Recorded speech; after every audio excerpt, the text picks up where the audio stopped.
Breaking news చూస్తున్నాం. Telangana police శాఖలో భారీగా బదిలీలు అయ్యాయి. 4 కమిషనరేట్ల పరిధిలో కీలక మార్పులు చేసిన ప్రభుత్వం కొత్త జోన్లకు డీసీపీని నియమించింది.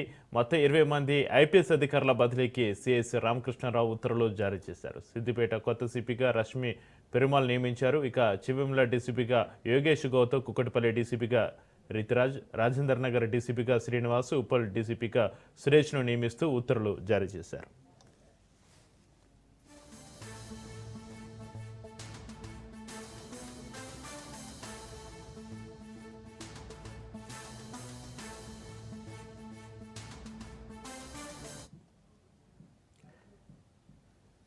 తెలంగాణ పోలీస్ శాఖలో భారీగా బదిలీలు, 4 కమిషనరేట్ల పరిధిలో కీలక మార్పులకు సంబంధించి మరింత సమాచారాన్ని మా ప్రతినిధి సునీల్ ఫోలేలు అందిస్తారు. సునీల్,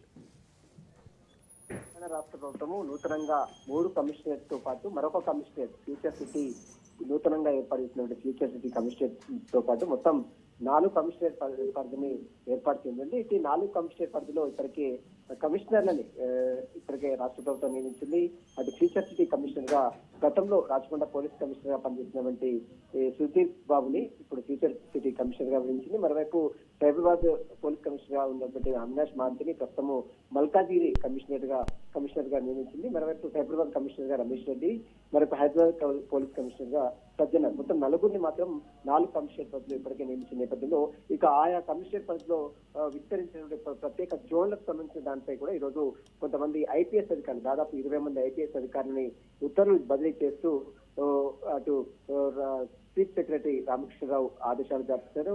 దీంతో కొంతమంది ఐపీఎస్ లో ప్రధానంగా చేవెళ్ల డీసీపీగా యోగేష్ గౌతమ్, అదేవిధంగా కుక్కట్పల్లి జోన్ డీసీపీగా రితిరాజ్, షేలింగపల్లి జోన్ డీసీపీగా చింతనేని శ్రీనివాస్ తో పాటు బేగంపేట స్పెషల్ జోన్ డీసీపీగా రక్షితామూర్తి, అదేవిధంగా రాజనగర్ డీసీపీగా శ్రీనివాస్, ఉప్పల్ డీసీపీగా సురేష్, అదేవిధంగా సిద్దిపేట సిపిగా పోలీస్ కమిషనర్ గా రష్మి పెరుమాల్ తో పాటు Hyderabad special branch joint commissioner గా విజయ్ కుమార్, గతంలో వెస్ట్ జోన్ డీసీపీగా పనిచేసినటువంటి విజయ్ కుమార్ ని ఇప్పుడు Hyderabad special branch joint commissioner గా నియమించింది. ఇక మిగతా సిద్దిపేట సంబంధించిన దాంట్లో రష్మి పెరుమాల్ కమిషనర్ గా నియమించింది. మొత్తం 20 మంది ఐపీఎస్ ను బదిలీ చేస్తూ ఉత్తర్వులు ఇస్తూ, అంటే ఢిల్లీతో పాటు మరోవైపు వారికి పదోన్నతి కల్పిస్తూ కొద్దిసేపునే రాష్ట్ర ప్రధాన కార్యదర్శి చీఫ్ సెక్రటరీగా ఉన్నటువంటి రామకృష్ణ ఉత్తర్వులు కూడా జరుగుతుంది. రేపటి నుంచి వారందరూ కూడా విధిలో చేరే అవకాశం ఉంది. ఎందుకంటే కొత్తగా నిర్మించినటువంటి 4 కమిషనరేట్ పరిధిలో కొత్త జోన్లను ఏర్పాటు చేయడం ఉంది. మల్కాజిగిరి స్పెషల్ జోన్ ఏర్పాటు చేశారు. దీంతో పాటు బేగంపేట స్పెషల్ జోన్ ఏర్పాటు చేశారు. మరోవైపు సికింద్రాబాద్, అంతకుముందు north zone, east zone, west zone అనేది నగర పరిధిలో ఉండేది. కానీ ఇప్పుడు జోన్ వైజ్ గా ఇప్పటికే అటు పోలీస్ కమిషనరేట్ 4 పోలీస్ కమిషనర్ తో పాటు మున్సిపల్ సంబంధించినటువంటి జోన్లను కూడా 12 జోన్లను ఏర్పాటు చేసింది. ఆ జోన్లకు అనుకూలంగా డీసీపీలను కూడా రాష్ట్ర ప్రభుత్వం నియమించడం జరిగింది. Right, thank you Sunil.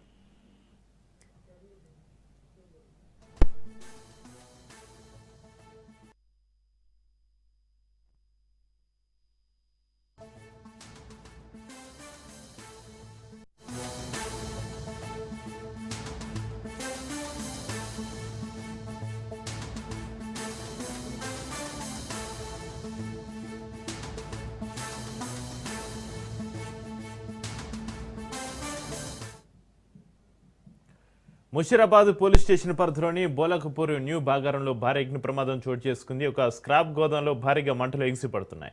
దీంతో ప్రజలు భయంతో బయటకు పరుగులు తీశారు. స్క్రాప్ గోదాం చుట్టుపక్కల నివాసిత ప్రాంతాలను అధికారులు ఖాళీ చేయిస్తున్నారు. ప్రమాదానికి గురైన గోదాం పక్కనే మరో 3 స్క్రాప్ గోదాములు ఉండడంతో అధికారులు అప్రమత్తమయ్యారు. సమాచారం తెలుసుకున్న పోలీసులు, ఫైర్ సిబ్బంది ఘటనా స్థలానికి చేరుకుని సహాయ చర్యలు చేపడుతున్నారు.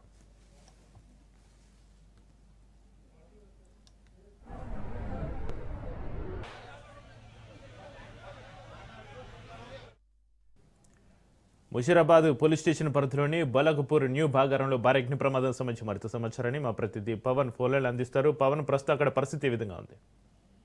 ప్రస్తుతము ఒక ఫైర్ సిబ్బంది మంటలు ఆడుతున్నారు. అయితే బోలక్పూర్ లోని న్యూ బాకారంలో భారీ అగ్ని ప్రమాదం చోటు చేస్తుంది. అయితే స్క్రాప్ గోదాంలో ఒకసారిగా మంటలు ఎక్కిపడడంతో స్థానికులు ఫైర్ సంబంధించిన సిబ్బందికి సమాచారం అందించడంతో 3 ఫైర్ ఇంజన్లు కూడా ఘటనా స్థలానికి చేరుకున్నాయి. మంటలు ఆర్పడానికి కూడా పూర్తిగా ప్రయత్నిస్తున్నారు. అయితే పక్కన ఉన్న మరొక స్క్రాప్ గోదానికి కూడా మంటలు అందుకోవడంతో స్థానికంగా ఉన్న వారందరినీ కూడా ఖాళీ చేస్తున్నారు. అయితే ప్రస్తుతం మాత్రము ఇంకా 2 స్క్రాప్ గోదాములు కూడా పక్కన ఉండడం నేపథ్యంలో వాటికి కూడా వ్యాపిస్తాయనే ఒక ఉద్దేశంతోనే పోలీసులు ముందు జాగ్రత్త చర్యలు కూడా తీసుకుంటారు. అయితే ఇంకా ఈ యొక్క మంటలు అదుపులోకి రావడానికి కొంత సమయం పడుతుందని చెప్పి కూడా ప్రధానంగా చెప్పిన పరిస్థితి అనిపిస్తుంది. అయితే ఇందులో చూస్తే మాత్రము ఒక్కసారిగా మంటలు దట్టమైన పొగలు రావడంతో ఒక మంటలకు సంబంధించి స్క్రాప్ లో ఇటు ప్లాస్టిక్ కావచ్చు, కొంత ఇనుము కావచ్చు, దీనికి సంబంధించి కొన్ని వస్తువులు ఉన్న నేపథ్యంలో పెద్ద ఎత్తున యొక్క మంటలు వ్యాపిస్తున్నాయని చెప్పి కూడా ప్రధానంగా ఇటు స్థానికుడు చెప్తున్నాడు. అయితే ఇంకా ఫైర్ సిబ్బంది మాత్రం ఘటనా స్థలానికి 3 ఫైర్ ఇంజిన్లను కూడా తీసుకొచ్చి మంటలు అదుపులోకి తీసుకోవడానికి కూడా ప్రయత్నిస్తారు. మొత్తానికి ఓవరాల్ గా చూస్తే మరికొద్ది సేపట్లో యొక్క మంటలు కూడా అదుపులోకి వస్తాయని చెప్పి ప్రధానంగా ఇటు ఫైర్ సిబ్బంది కూడా చెప్తున్న పరిస్థితి కనిపిస్తుంది. అయితే మరోవైపు ముందు జాగ్రత్తగా స్థానికంగా ఉన్న వారందరినీ కూడా పోలీసులు ఖాళీ చేయిస్తున్నారు. Right, thank you Pawan.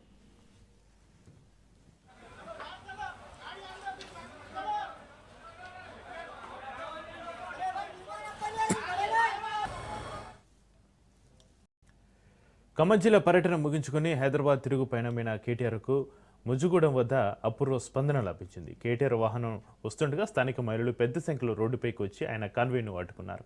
కేటీఆర్ను చూడగానే వారు ఎంతో ఆత్మీయంగా పలకరిస్తూ తమ అభిమాన నాయకుడు కేసీఆర్ క్షేమాన్ని సమాచారాన్ని అడిగి తెలుసుకున్నారు. ఇక తమ గ్రామానికి వచ్చిన నేతను చూసి మహిళలు ఎంతో సంతోషాన్ని వ్యక్తం చేశారు. ఈ సందర్భంగా అక్కడి మహిళలు కేటీఆర్ తోటి మాట్లాడుతూ భావోద్వేగానికి లోనయ్యారు.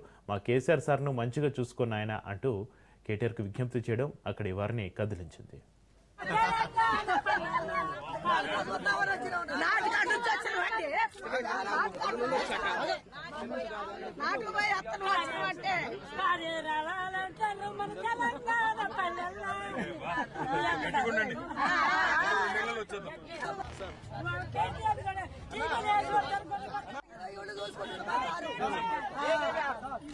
మా సార్ని మీరు మంచిగా చూసుకోవాలా?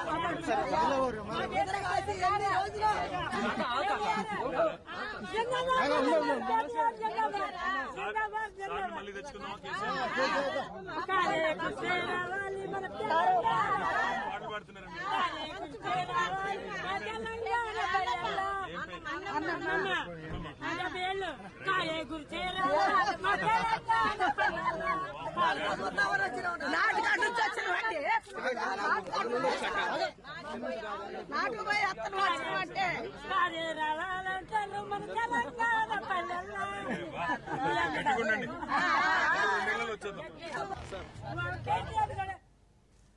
అసెంబ్లీ సమావేశాలు అప్రజాస్వామికంగా జరిగాయని బీఆర్ఎస్ విప్ వివేకానంద గౌడ్ అన్నారు.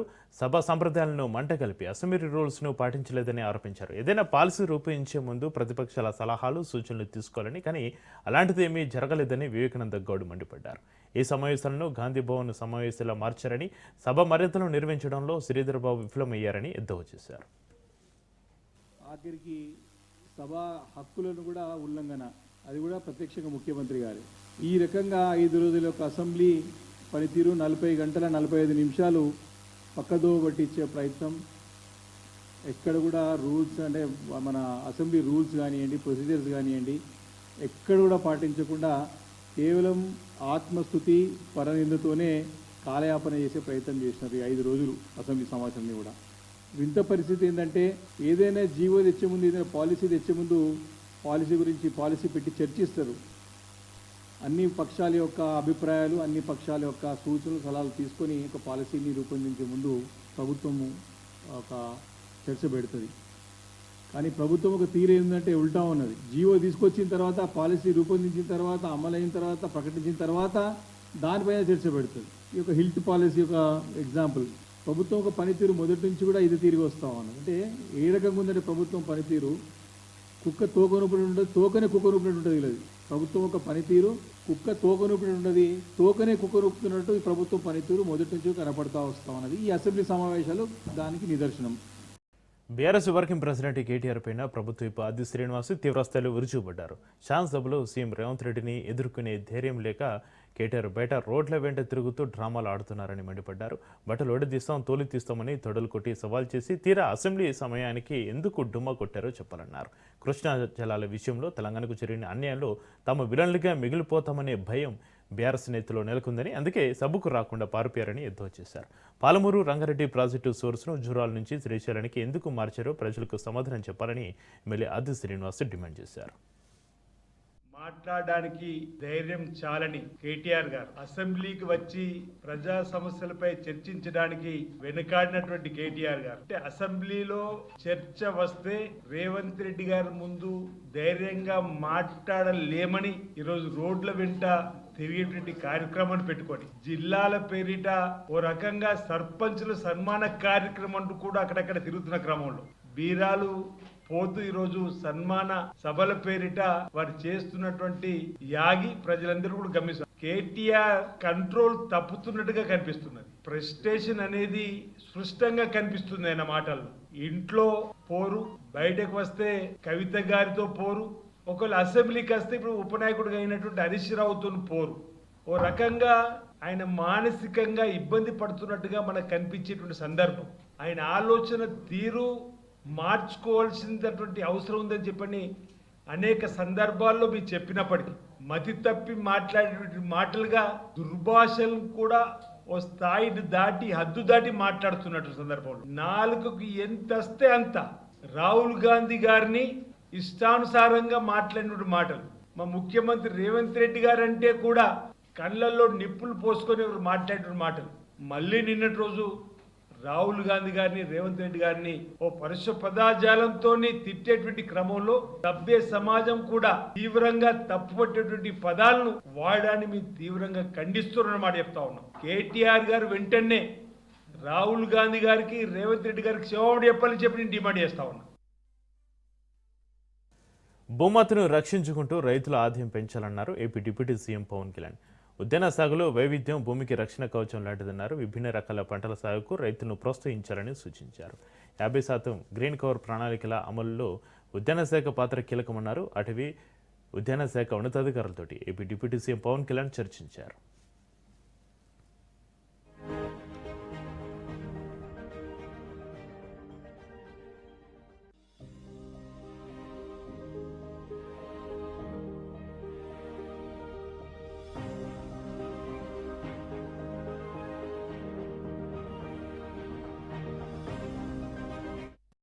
డిప్యూటీ స్పీకర్ రఘురామకృష్ణరాజు కీలక వ్యాఖ్యలు చేశారు. టీడీపీ కార్యకర్తలు అసంతృప్తిలో ఉన్నారని, వైసీపీ కార్యకర్తలు అంత అరాచకాలు చేస్తే మనం కొంత అయినా చేయకపోతే ఎలా అనే భావంలో ఉన్నారన్నారు రఘురామకృష్ణరాజు.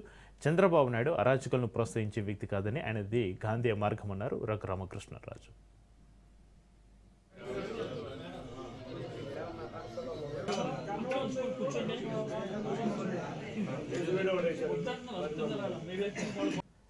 రాష్ట్రంలోని సాగునీటి ప్రాజెక్టుల పట్ల వైసీపీ నేతలకు సరైన అవగాహన లేదని మంత్రి సవిత అన్నారు.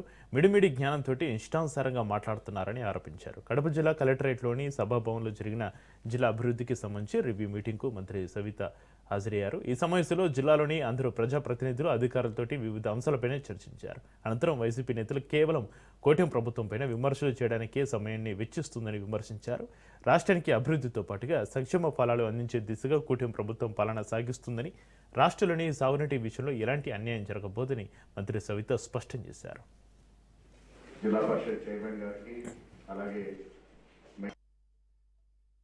మరి ఈరోజు డిఆర్సీ మీటింగ్ జరుగుతోంది. వాళ్ళు వినే జిల్లా అభివృద్ధి కోసం వాళ్ళ సూచనలు, సలహాలు అధికారులు ఎక్కడ పనిచేయలేదు ఏంటో మేము అధికార పక్షంలో ఇన్ఛార్జ్ మంత్రిగా నేను ఇక్కడ కూర్చున్నా. మరి అది మాట్లాడాలి. ఆయన అడగటం కూడా తప్పులేదు. రాయలసీమ ఎత్తిపోతల పథకం మరి ఏం జరుగుతోంది, మీరు జరుపుతారా లేదా అని అన్నారు. నిమ్మల రామానాయుడు గారు రాయలసీమ పథకం వృధా అని అన్నారు అని అవినాష్ రెడ్డి గారు చెప్తున్నారు. నిమ్మల రామానాయుడు గారు రాయలసీమ ఎత్తిపోతల పథకం వృధా అని చెప్పలేదు. క్లారిటీగా ఉంది. 2745 కోట్ల రూపాయలు అనుమతులు తీసుకోకుండా మీ పెద్దిరెడ్డి రామచంద్రరెడ్డి గారు వర్కుల కోసం ప్రజల సొమ్ము వృధా చేశారన్న విషయం నిమ్మల రామానాయుడు గారు చెప్తున్నారు. మరి 2020లోనే ఆగిపోయింది. మరి ఎవరున్నారని ఆయన్ని అడిగాము. అవినాష్ రెడ్డి గారు 2020లో ముఖ్యమంత్రిగా మీరున్నారు, అనుమతులు తీసుకోకుండా ఎందుకు పనులు మొదలు పెట్టారంటే అవినాష్ రెడ్డి గారి దగ్గర జవాబు లేదు. మరి అదే ఫారెస్ట్ మినిస్టర్గా పనిచేస్తున్నాం. పిఎల్ఆర్ కంపెనీ రాష్ట్రంలో ఎక్కువగా వర్కులు చేసిన వ్యక్తి ఎవరంటే పెద్దిరెడ్డి రామచంద్రరెడ్డి గారు. మరి పెద్దిరెడ్డి రామచంద్రరెడ్డి ఫారెస్ట్ మినిస్టర్గా ఉన్నారు. ఆయనకు ఫారెస్ట్ డిపార్ట్మెంట్లో పర్మిషన్లు తీసుకోలేదు. ఎన్జిటిలో పర్మిషన్ తీసుకోలేదు. మరి ఎవరు ఆపారు? అవినాష్ రెడ్డి గారు. కూటమి ప్రభుత్వం బురద జల్లుతున్నారు. మీరు చేసేకి చేత కాక ఈరోజు కూటమి ప్రభుత్వం పైన చంద్రబాబు నాయుడు గారి పైన మీరు దుష్ప్రచారం చేస్తున్నారు. నల్లజర్ల పోలీసు బాధితులు తాడేపల్లిలోని వైసీపీ అధినేత జగన్ను కలిశారు. జగన్ పుట్టినరోజు వేడుకలో జరిగిన ఘటన అనంతర పరిణామాలను బాధితులు జగన్కు వివరించారు. పోలీసులు తమను బెదిరించడం, తాటిగిరి ప్రయోగించడం, నడి రోడ్డుపైన నడిపించిన వంటి తీరును కార్యకర్తలు జగన్కి తెలిపారు. కేడర్ ఎవరూ భయపడొద్దు, ఆందోళన చెందాల్సిన అవసరం లేదని నేతలకు జగన్ సూచించారు. అక్రమ కేసులు, వేధింపులపైన పార్టీ తరపున న్యాయ సాయం అందిస్తామని భరోసా ఇచ్చారు. చట్టాన్ని చేతిలోకి తీసుకుని పోలీసులు వ్యవహరించిన తీరు కరెక్ట్ కాదని, అధికారులు దుర్వినియోగానికి పాల్పడిన వారు భవిష్యత్తులో చట్ట ప్రకారం తప్పకుండా శిక్షించ అనుభవిస్తారని జగన్ తెలిపారు.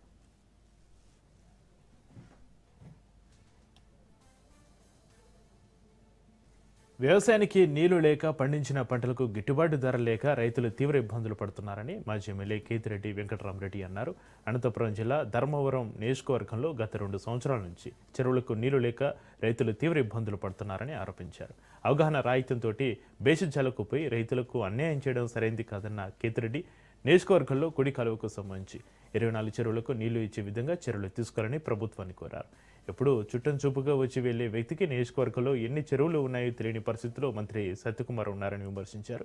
డిసెంబర్ నెలలో అన్ని చెరువులకు నీళ్లు రావాల్సి ఉండగా ఇప్పటివరకు నీళ్లు విడుదల చేయకపోవడంపై ఆందోళన వ్యక్తం చేసిన కేతిరెడ్డి వెంకటరామరెడ్డి పెద్ద ఎత్తున రైతులతోటి బైక్ ర్యాలీగా వెళ్లి కాలువను పరిశీలించారు.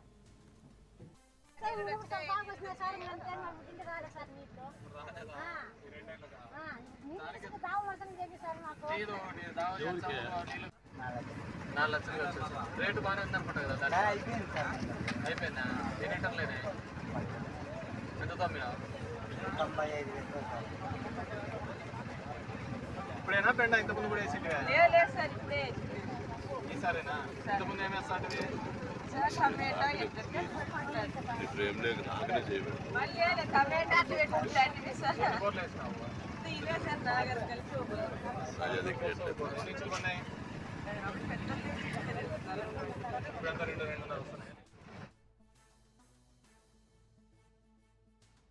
ఇంజనీర్స్ కూడా ఇద్దరు ఇంజనీర్స్ కనపన్నారు. వాళ్ళు కూడా చెప్పడం జరిగింది ఇమ్మీడియట్గా చెట్లు తీసుకులేకుంటే పోరు, గట్టిగా పోలీస్ బందోబస్తు పెట్టి ఏర్పాటు చేసి గట్టిగా చేస్తేనే తప్ప లేదు. ముందు డీజీపీ రాముడు ఉన్నప్పుడు ఆయన డీజీపీ ఉండే కాబట్టి పాపం నార్సింపల్లికి గట్టిగా తీసుకొని పోవడం. ఇతను ఎమ్మెల్యే అయిన తర్వాత ఈ ప్రాంతంలో చెరువులు ఏమున్నాయో తెలియదు, ఎక్కడికి పోవాలో తెలియదు. ఎప్పుడో పాపం వచ్చి మనం అతన్ని ఎట్లా గెలిచినాడో అతనికే తెలియదు. అంత ఈవీఎంలో మహిమ కదా. సో ఇక్కడ సమస్యలు తెలియదు. ఇప్పుడు మేము వచ్చేటప్పుడు చాలా మంది రైతులు కూడా కనపన్నారు. వాళ్ళు చెప్తున్నారు పండించిన పంటకు గిట్టుబాటు లేదు, నీళ్లు లేదు, హక్కులను తీసుకొని వచ్చి అంతా చేసుకున్న తర్వాత పంట తీసుకొని వస్తే అది లేకుండా పోతుంది, నీళ్లు లేకుండా పోతుంది. రైతాంగం చాలా ఇబ్బందికరమైన పరిస్థితులలో ఏర్పడింది. నేను ఎందుకంటే మంత్రిగా ఉన్నావు, నీకు ఒక అవకాశం ఇచ్చినారు కాబట్టి ఖచ్చితంగా మీరు అది సద్వినియోగం చేసుకోండి. దీంట్లో నేను తిరిగానో, నేను చెప్పానో, ఇంకోటి తిరిగానని ఆ భేషజాలు ఉంది.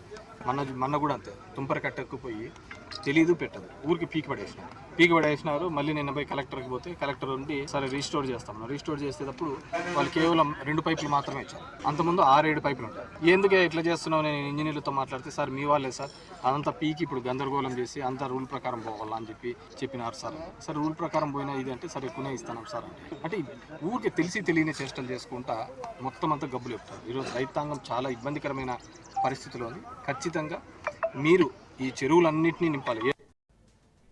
సీఎం చంద్రబాబు నాయుడు పోలవరం ప్రాజెక్టును పరిశీలించేందుకు వచ్చిన నేపథ్యంలో పోలవరం గ్రామంలో స్వల్ప ఉధృత పరిస్థితి నెలకొంది. రంపచోడవరాన్ని కొత్త జిల్లాగా ఏర్పాటు చేసి అందులో పోలవరాన్ని చేర్చకుండా వదిలివేయడంపైన పోలవరం ప్రజలు తీవ్ర అసంతృప్తి వ్యక్తం చేశారు.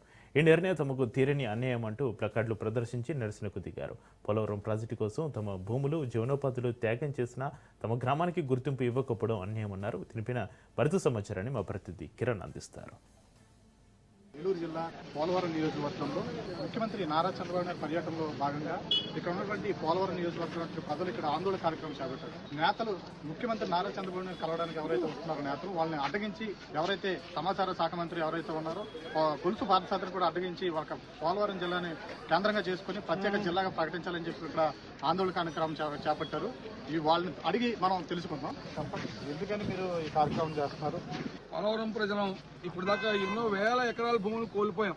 4-5 సార్లు పోలవరం ప్రాజెక్టు సమీప గ్రామం అవడం వలన అత్యధికంగా అతి తక్కువ రేటుకి ₹1,00,000, 70,000, 80,000 కూడా భూముల నుంచి కోల్పోయాం. ఈ రోజున ఇక్కడ చాలా నష్టపోయిన దృష్టిలో పెట్టుకుని చంద్రబాబు నాయుడు గారు ప్రతిపక్షంలో ఉన్నప్పుడు 2022లో పోలవరం ప్రజలు అన్ని రకాలుగాను నష్టపోయారు కాబట్టి మీకు న్యాయం చేస్తాం, మీ ప్రజల రుణం తీర్చుకుంటాం, అన్ని రకాలుగాను కూడా జిల్లా కేంద్రంగా చేసి పోలవరాన్ని అభివృద్ధి పరుస్తామని చెప్పారు.